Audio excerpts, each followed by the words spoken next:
Ellos son la promoción jóvenes. Yo también estoy parte de esa promoción. Invitamos al doctor Ariel Salas, por favor, para que nos acompañe. ¿Sí? Bien, comenzamos. Muchas gracias.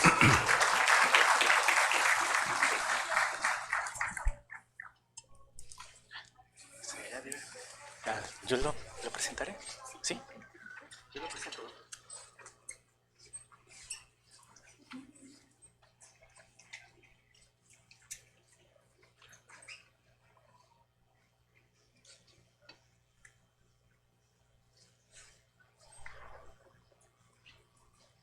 Bueno, buenas tardes. Para continuar con las siguientes ponencias, tenemos nuevamente al doctor Ariel Salas, que nos hablará acerca sobre alimentación enteral después del diagnóstico de enterocolitis necrotizante.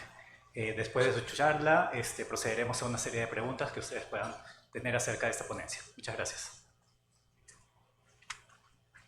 Gracias por seguir aquí. Yo sé que ha sido un día bastante largo para muchos de ustedes, así que voy a tratar de que sea lo más útil posible.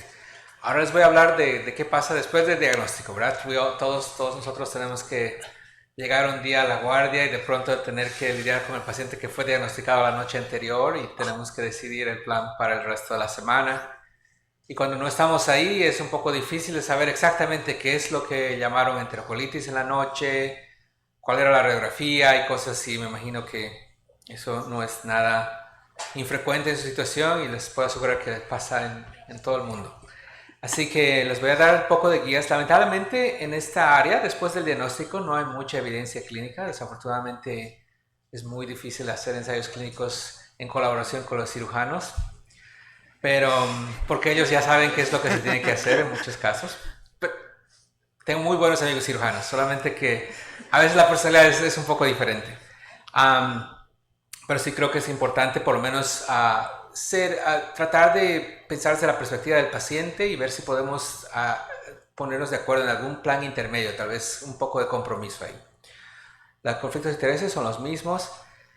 Y para esta presentación, 3 secciones nada más que hacer cuando estamos en el medio del diagnóstico de enterocolitis y que hacerlo después, especialmente cuando el manejo es quirúrgico.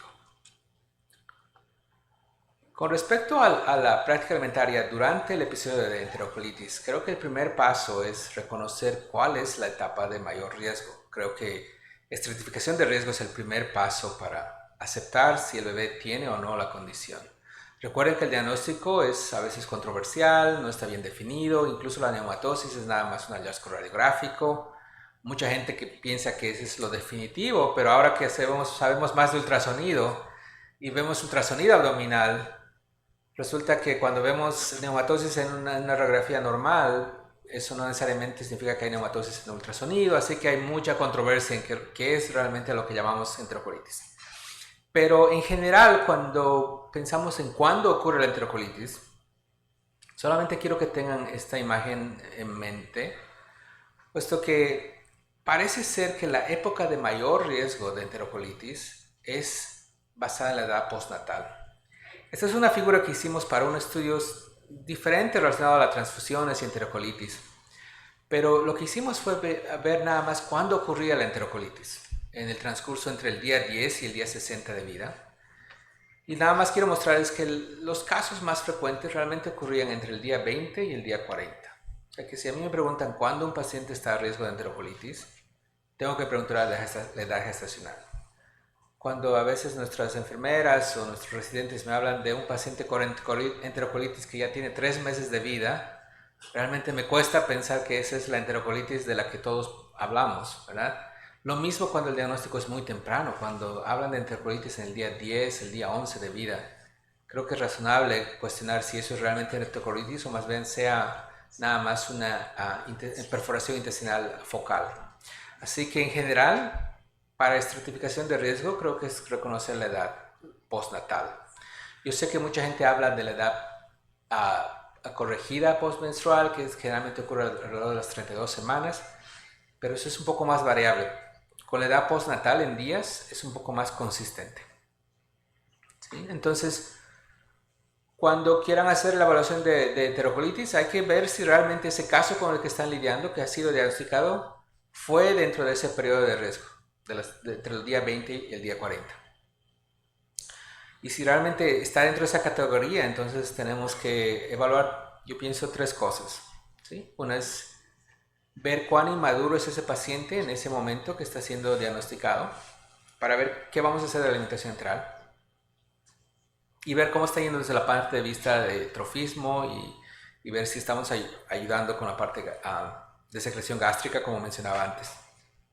También es importante reconocer que si queremos volver a iniciar la alimentación, tenemos que ver si el bebé realmente ya tiene resolución de la neumatosis o si es algo que todavía persiste en imagen, y si tal vez sea razonable considerar la alternativa, en este caso, el ultrasonido a la cabecera del paciente, que tal vez sea una evaluación un poco más dinámica comparado con una imagen estática que es la radiografía convencional. Entonces, cuando hablamos de inmadurez del tracto intestinal, es importante reconocer la edad gestacional del paciente. Esta es una figura que la publicamos en una revisión con el doctor Travis, que está acá. Hace un año decidimos escribir una revisión sobre todas las prácticas de alimentación enteral. Mucho de lo que hablaba en mi anterior presentación está acá. Pero también quisimos hacer énfasis en la función gastrointestinal, en términos de que ciertamente hay cosas que no están desarrolladas en el bebé prematuro extremo, ¿sí? Cuando hablamos de un bebé de 24 o 25 semanas, es posible que la motilidad intestinal no esté desarrollada en los pacientes. O sea, a lo que me refiero es que es razonable admitir que un prematuro extremo tal vez sí tenga cierto grado de dismotilidad, ¿sí? Que la motilidad no esté desarrollada completamente, pero las otras funciones comienzan mucho más temprano. O sea, cuando alguien me dice que un bebé tiene indigestión, un bebé prematuro, me cuesta aceptar esa idea, ¿verdad? Porque ese bebé estaba digiriendo desde la semana 12. Así que si ese bebé nació a la semana 24 o 25, ese bebé está digiriendo carbohidratos, proteínas y grasas ya casi casi 3 meses. Entonces, es difícil pensar que eso es inmaduro. Lo mismo con la absorción. De hecho, los bebés no tienen problemas de mala absorción en general porque esa función se desarrolla casi al final del primer trimestre. Entonces, no es algo que debería afectar la decisión de alimentar.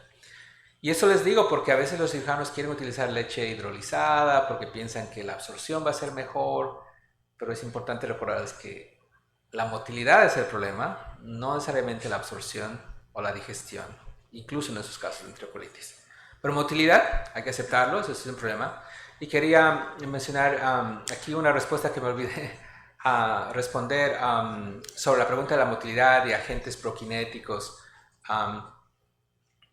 La motilidad, como les muestro en esa figura, se desarrolla al final, y especialmente los receptores de motilina, como que aparecen más como a las 32 semanas. Entonces, si hay un efecto de la eritromicina y otros prokinéticos, es muy poco probable de que esos sean beneficiosos en un prematuro extremo en las primeras semanas de vida. Tal vez después, postquirúrgico, cuando ya el bebé es más de 32 semanas corregida, tal vez sí haya un rol, pero antes de eso no es recomendable porque ese medicamento no va a funcionar en ningún receptor todavía disponible en el tracto gastrointestinal. Pero en general, con esta figura nada más recordarles, motilidad intestinal es el problema y eso es lo que debe evaluarse de una forma más objetiva, incluso cuando queremos reiniciar la alimentación enteral. Ahora, aquí está un poco de lo que ya hablábamos, ¿verdad? Cuando queremos reiniciar, la primera pregunta va a ser, ¿qué pasa si el bebé tiene intolerancia? Y creo que un buen punto para comenzar la realimentación enteral es advertir a todo el personal de que seguramente vamos a lidiar con intolerancia en el momento que decidimos alimentarlo, porque ahora estamos en una fase todavía de reparación, ¿verdad? Estamos admitiendo que el paciente ya tuvo alguna forma de enterocolitis, y si vamos a comenzar la alimentación tempranamente en esos pacientes, después del diagnóstico, tenemos que advertir a todos que es posible que el bebé desarrolle intolerancia durante esos primeros días. Ahora, lo que normalmente pasa en muchas unidades es que cuando uno diagnostica intolerancia, quiere un test confirmatorio, ¿verdad? Quiere ver algo que confirme el diagnóstico de intolerancia que se acaba de hacer. El problema es que ese test no existe, ¿verdad? No hay forma de que nosotros podamos diagnosticar intolerancia con un solo test. Pero si utilizamos la radiografía como test, ¿verdad? Decimos, esta radiografía nos va a dar ese diagnóstico. Y en realidad eso no es necesariamente cierto. Entonces, una de las cosas que de hecho probamos en nuestra institución como parte de una mejoría de calidad fue qué pasa cuando reducimos el número de radiografías.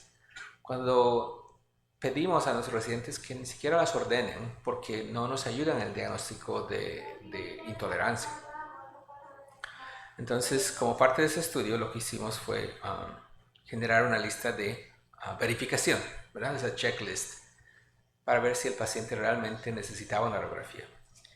Y entre estas cosas que están ahí, que también están en esa publicación que les mencionaba antes, lo que quisimos hacer es que los residentes y las enfermeras practicantes hagan su evaluación de los factores de riesgo para enterocolitis, como les decía, la alimentación con fórmula, entre las cosas más importantes. Y después el resto es la evaluación de la motilidad intestinal, ¿verdad? ¿Cómo evaluamos la motilidad intestinal de forma diaria? Vemos los ruidos hidroaéreos, vemos si hay distensión de las asas intestinales, vemos si hay un tipo de discoloración del abdomen. El perímetro abdominal es cuestionable, pero si es una rutina en la unidad donde trabajan, se puede utilizar como referencia. Pero todo lo que les pueda hablar de motilidad, ¿verdad? Y si hay eliminación de heces fecales o no, o si hay constipación. Entonces, si todo sugiere que no hay problemas de motilidad, entonces tal vez no hay justificación de hacer la radiografía.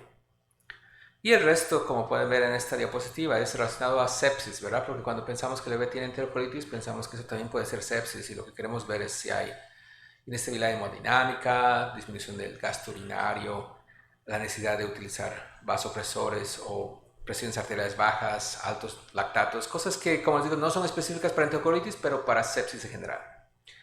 Y obviamente cambios también en las apneas, en la bradicardia, que generalmente va con sepsis. Pero el punto de todo esto era nada más, si pedimos a los residentes completar esta información antes de una radiografía, eso va a afectar cómo diagnosticamos enterocolitis y vamos a perder más diagnósticos.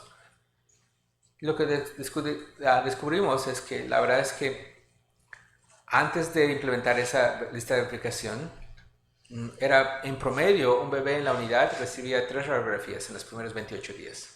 Por razones no claras, más probablemente porque pensaban que tenía intolerancia a la enterocolitis.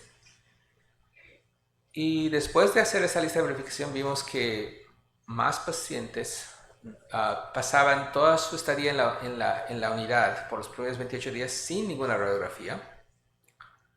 Y que también veíamos que el diagnóstico de enterocolitis no es que de pronto comenzó a aparecer más. Así que si uno quiere avanzar en la alimentación, tiene que ver un mecanismo para evitar el uso excesivo de radiografías abdominales. Así que creo que eso es muy importante cuando uno decide cuándo alimentar la alimentación después del diagnóstico. ¿Sí? Ahora vamos a ir un poco más de detalle en función de cómo comenzar la alimentación. Pero por el momento lo que les decía, ¿verdad? Evalúen el riesgo, el grado de inmadurez, el grado de dismotilidad, y si todo parece ser favorable, entonces es importante considerar y sugerir a los médicos que estén tratando al paciente la posibilidad de alimentar a ese paciente de forma enteral. La razón por la que es importante no descuidar esta parte de la alimentación enteral es porque no queremos excesivo ayuno, ¿verdad? Como les mencionaba, el ayuno prolongado da lugar a la atrofia intestinal, y la atrofia intestinal no va a favorecer la recuperación de una enterocolitis, si esa enterocolitis es realmente confirmada. Entonces no podemos pensar que ese tratamiento va a necesariamente favorecer la mejoría de la enterocolitis. Lo otro que quiero mencionarles es este tema de la descompresión abdominal. Es muy común para nosotros poner una sonda gasogástrica para favorecer la evaluación, la decompresión del abdomen, pero también es importante reconocer que esos tubos orogástricos se colonizan rápidamente con bacterias, ¿verdad? De la cavidad orofaringea y generalmente con bacterias nosocomiales. Entonces, si uno deja un tubo por mucho tiempo, uno tiene que saber que ese tubo tiene más de 10.000 colonias en menos de 24 horas. Y pasadas 24 horas, de hecho, hay una biopelícula ya en ese tubo con bacterias que siguen y siguen creciendo.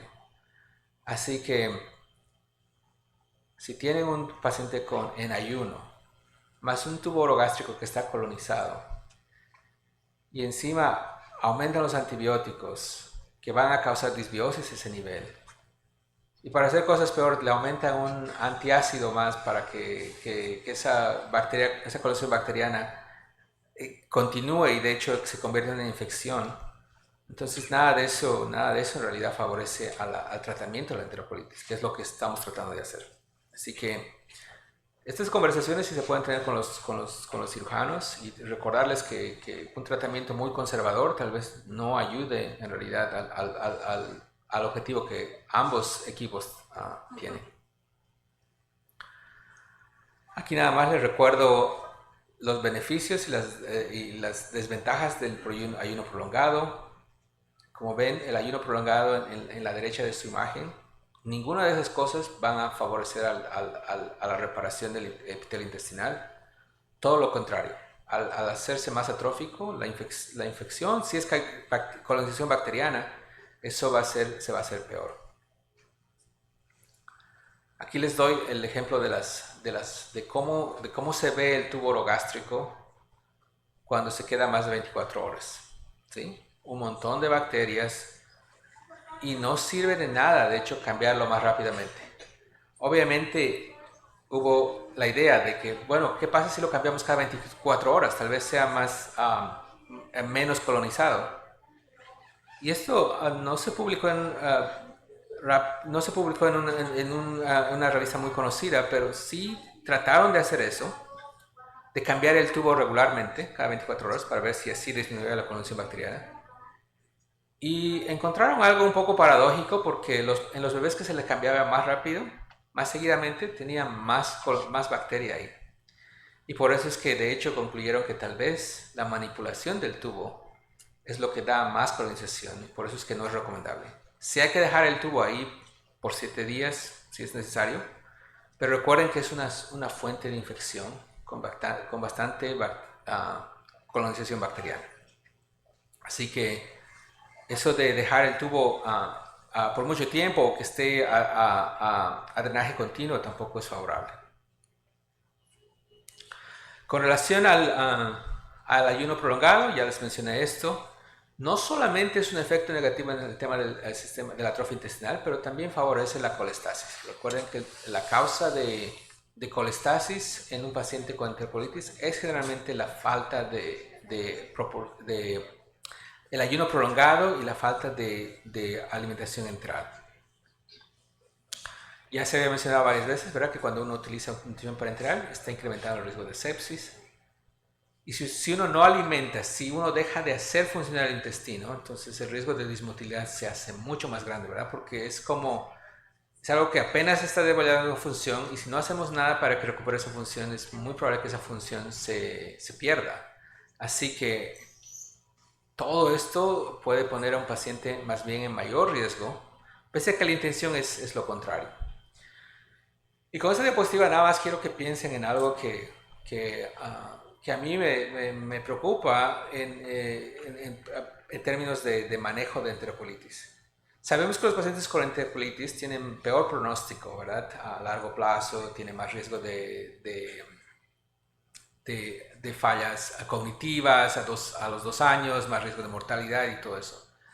Y algo que me intriga ahora es saber si eso es porque tuvieron el diagnóstico como tal o es como tratamos a esos pacientes después del diagnóstico y tal vez nosotros en realidad estamos contribuyendo de alguna forma a ese pronóstico, porque si el bebé si está con colestasis, con nutrición parenteral y acaba con sepsis, entonces no es sorpresa de que acabe con un peor pronóstico, ¿verdad? Entonces creo que es importante reconocer que tal vez lo que se describe como un mal pronóstico en enterocolitis no necesariamente sea la enfermedad como tal, sino el manejo.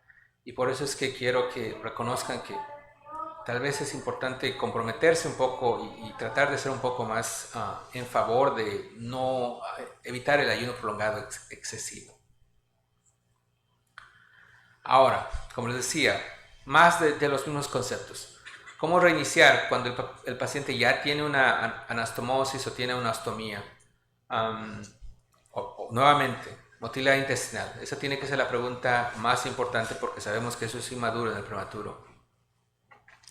Tenemos que ver la función hemodinámica en general, si hay buena perfusión, y creo que la función renal en ese caso es un buen punto de referencia. Y obviamente las imágenes, si es que hay duda de cómo está funcionando el intestino, hacer una radiografía abdominal, alguna confirmación de que ya la neumatosis está resuelta, puede ayudar a tomar esas decisiones. Una tendencia que ha estado pasando en los últimos años es que hay mucho favoritismo en función de la monitorización con NIRS, ¿verdad? Con esa espectrometría cercana a infrarroja. Y creo que es un excelente método para ver la perfusión del sistema esplácnico, ¿verdad? Pero eso no debería influir en nuestras decisiones. Hay mucho esto de que ven el resultado del NIRS y hacen el diagnóstico después. Entonces, está bien tratar de descubrir qué es lo normal, pero eso no debería influir cómo decidimos la alimentación enteral, porque todavía no sabemos qué significa, ¿sí? Y es importante admitirlo. ¿Cómo se ha decidido cuántos días de antibióticos un paciente necesita después de enterocolitis? Es totalmente arbitrario. No hay ensayos clínicos. Nadie sabe si 7 es mejor que 14 días. Nadie sabe si 48 días es suficiente. Así que decir que un paciente tiene que estar en ayuno prolongado por 14 días porque es cuando terminamos el tratamiento antibiótico es nada más algo que es una recomendación sin ningún tipo de evidencia y que tal vez es algo que podemos de hecho cambiar. En términos de cómo comenzar la alimentación, sin duda la mejor opción es la leche humana, ¿verdad? La leche de la propia mamá, porque esa leche sin pasteurizar no solamente tiene los macronutrientes que queremos proporcionar a este paciente, pero tiene todos los componentes no nutritivos, ¿verdad? Los componentes inmunológicos, las cosas que parecen ayudar a prevenir la enterocolitis, como la inmunoglobulina secretoria, tenemos los factores de crecimiento, a estas células madre que viven en la leche humana fresca, son muchos beneficios, así que tratar de promover eso, el uso de, tal vez no en volúmenes grandes, pero tal vez proporcionar un poco nada más a volúmenes tróficos, tal vez nos puede ayudar justamente a preservar la integridad del epitelio intestinal. La segunda opción, la leche donante, y si realmente ninguno de esos dos productos está disponible, para satisfacer a los cirujanos y estar de acuerdo en comenzar la alimentación, sí, tal vez la fórmula hidrolizada se ha convertido como la tercera opción, aunque como les decía antes, no necesariamente está eso justificado en base al desarrollo fisiológico del paciente prematuro. En términos de cómo alimentar, creo que es importante que el bebé con enterocolitis sea tratado con la forma más fisiológica. Y la forma más fisiológica es alimentación en bolos. Yo sé que hay una preferencia de que continuos tal vez sea mejor, pero eso no es fisiológico. Recuerden, nosotros no nos alimentamos de forma continua. Bueno, alguien insiste continuamente comiendo, pero en general, generalmente comemos en la mañana, al mediodía y en la noche, ¿verdad? Así que recuerden, a veces hay que regresar a la fisiología, lo que es normal, qué es lo que ocurre en la naturaleza, y no querer ir en contra de la naturaleza, porque creo que como seres humanos cuando hemos retado lo que la naturaleza dice, generalmente siempre hemos estado equivocados, ¿verdad? Así que lo fisiológico, lo que la naturaleza hace es alimentación en bolos, y es importante porque promueve la motilidad intestinal. La distensión del intestino, del lumen intestinal, es lo que genera una contracción.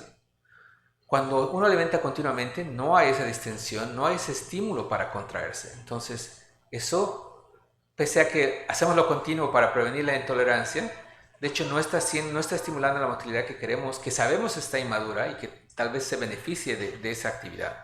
Así que es importante insistir con nuestros equipos. Yo sé que la alimentación continua, especialmente en el paciente con diagnóstico de NEC quirúrgico, es bastante común, pero no es fisiológica. Y en general, para el manejo, cuando haya duda de cómo es el paciente, si el paciente va a estar más estable o no, o si va a tolerar el avance, yo quiero que tengan presente este dato de que depende mucho de cuándo se hizo el diagnóstico. Los pacientes que se diagnostican con enterocolitis tempranamente, entre las primeras 2 semanas, generalmente responden mejor. Probablemente es porque la severidad de la enfermedad no ha sido muy avanzada, o tal vez sea porque solamente tiene una perforación intestinal aislada y no la enterocolitis tradicional. Entonces, esos pacientes tienen en general mejor evolución. O sea que solamente sabiendo que el bebé tiene tuvo el diagnóstico de enterocolitis al día 10, tiene que proporcionar cierto grado de tranquilidad de que tal vez ese paciente vaya bien. Una cosa que notamos en nuestra institución cuando revisamos todos los casos de cómo se manejaba la alimentación después del diagnóstico, es que de alguna forma nuestros cirujanos manejan en general a todos nuestros pacientes de la misma forma. No importa si tienes una ostomía y que tuviste una resección de 1 metro de intestino, o si solamente tuviste una perforación aislada y hicieron anastomosis primaria, el manejo es exactamente el mismo. 4 semanas de ayuno o 2 semanas de antibióticos y creo que, como les decía, lo de retardo de crecimiento y niños con crecimiento normal. Por prevenir complicaciones en esos pacientes que tal vez sí no toleren bien, estamos como que sobretratando pacientes que probablemente respondan muy bien con un manejo un poco más agresivo. Y es justamente lo que les mencionaba aquí. Importa mucho cuándo se hizo el manejo, el diagnóstico. Y en función de los hallazgos quirúrgicos, ustedes saben que cuando se puede preservar la válvula ileocecal y no hay una resección completa del intestino, obviamente el pronóstico es muy favorable. En términos ya para terminar, en términos del manejo diario, evaluaciones seriales, ¿verdad? Cuando uno tiene más datos diariamente, tiene una mejor idea de la trayectoria hacia dónde está yendo el paciente y eso no se debe ignorar. Nuevamente los laboratorios, recuerden que algo muy tradicional, típico de enterocolitis es la trombocitopenia y si eso se resuelve en el manejo postquirúrgico es una buena señal de que tal vez la fase aguda de la enfermedad ya está resuelta y que estamos entrando en una fase más convalescente. Así que trombocitopenia es tal vez importante monitorizar después del diagnóstico. Las imágenes, como les decía, hay mucho potencial para el ultrasonido abdominal. Creemos que eso va a ser tal vez una forma de guiar la alimentación postquirúrgica de muchos pacientes. Y obviamente hablar con los cirujanos sobre qué es realmente lo que encontraron en el quirófano. Porque a veces lo que está en la nota postquirúrgica es muy limitada y no nos ayuda a nosotros a hacer una decisión. Y a veces me pregunto si ellos saben más de lo que nosotros podemos leer en esas notas y tal vez sea bueno preguntar directamente y saber qué es exactamente que vieron, que los hace nos ponen tanta duda de avanzar un poco más rápido en su paciente. Ya les mostré esta diapositiva con relación a los probióticos. Y creo que para terminar en esta fase, creo que tal vez sí hay potencial de considerar el uso de probióticos post manejo quirúrgico de enterocolitis por estas razones, ¿sí? Toda comunidad, imagínense que la comunidad intestinal es una comunidad con muchos tipos de bacterias, con mucha energía y una estructura que necesita formarse. Imagínense que es una nueva urbanización, necesita gente que vaya a poblar esa urbanización, en este caso las bacterias, pero también necesitamos un sustrato energético, ¿verdad? Necesitamos un poco de energía, idealmente de la leche materna, para poder crear esa comunidad, esa nueva urbanización. Entonces, en el prematuro, como se puede imaginar, No existe nada de eso, ¿verdad? El bebé nació tempranamente, no hubo tiempo de generar la estructura básica de esa comunidad, no hubo tiempo de almacenar el sustrato energético y obviamente no hubo tiempo de planificar absolutamente nada. Entonces, estamos comenzando desde cero y tal vez sea importante enfocarnos en cómo optimizar el microbioma intestinal. Aquí les doy un ejemplo más visual. Imagínense que al nacer en ese prematuro se ve la organización se ve como la imagen en la parte superior, ¿verdad?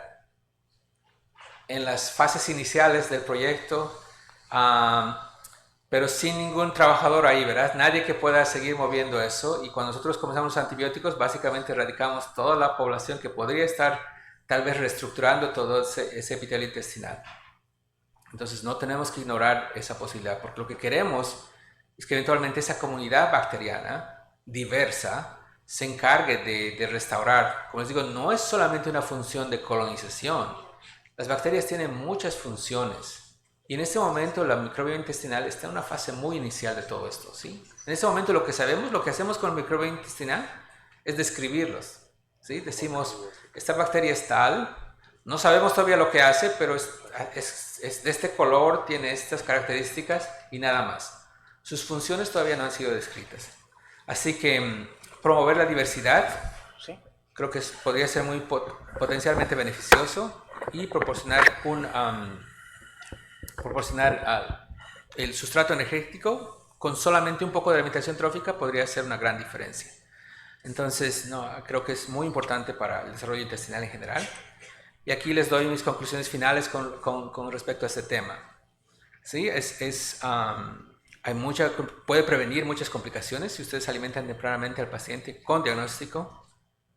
Recuerden que la radiografía y el ultrasonido es variable y pueden utilizar cualquiera de los dos. Tener que mantener al bebé en ayuno solamente porque hay que completar los antibióticos de 7 a 14 días no está justificada ninguna evidencia clínica.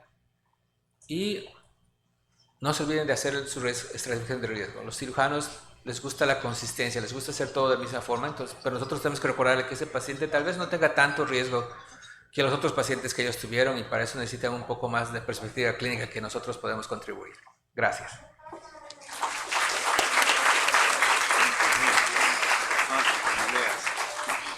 Mayor riesgo de sangrado de leche materna con fórmula. Probióticos se pueden usar cuando el paciente se encuentra con cobertura antibiótica.